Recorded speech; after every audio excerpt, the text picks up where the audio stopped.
Big boss season 8 హౌస్లో మరో weekend వేడి మొదలైంది. అక్కినేని నాగార్జున గారు వచ్చి కంటెస్టెంట్స్ అందరితో మాట్లాడుతూ ఈ వారం హౌస్లో ఎలా అనిపించింది మీ ఫ్యామిలీ మెంబర్స్తో అని ప్రశ్నిస్తారు.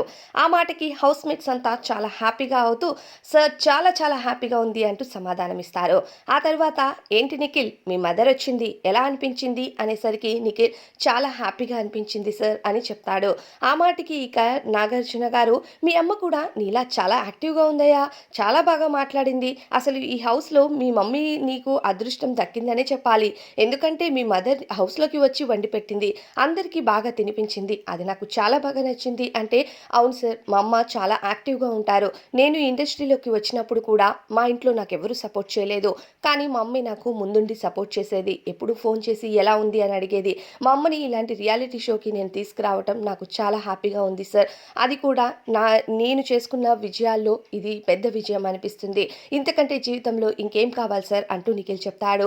చాలా మంచిగా చెప్పావయ్యా. మరి మీ అమ్మ కోరుకున్నది నెరవేరుస్తావా అంటే, ఖచ్చితంగా నెరవేరుస్తాను సార్. మా అమ్మ ఇక్కడికి వచ్చి నన్ను ఒకటే అడిగింది. ట్రోఫీ తీసుకొని ఇంటికి రావాలి బాబు.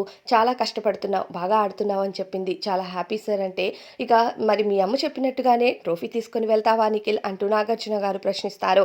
ఆ మాటకి ఖచ్చితంగా తీసుకెళ్తాను సార్. నా సాయశక్తిలా నేను ప్రయత్నిస్తాను. కానీ నేనెవరిని మోసం చేయలేను సార్. నా ఆట నేను ఆడి గెలవడానికి ప్రయత్నిస్తాను. ఈ గెలుపులో నాతో జనాలు సపోర్ట్‌గా ఉన్నారని నాకు అర్థమైంది. ఇన్ని వారాల పాటు నాకు ఓట్లు వేసి గెలిపిస్తున్నారంటే జనాలు నాకు ఖచ్చితంగా సపోర్ట్ చేస్తున్నారు. ఆ సపోర్ట్‌తోనే నేను ముందుకు వెళ్తాను అంటూ నిఖిల్ తెలియచేస్తాడు.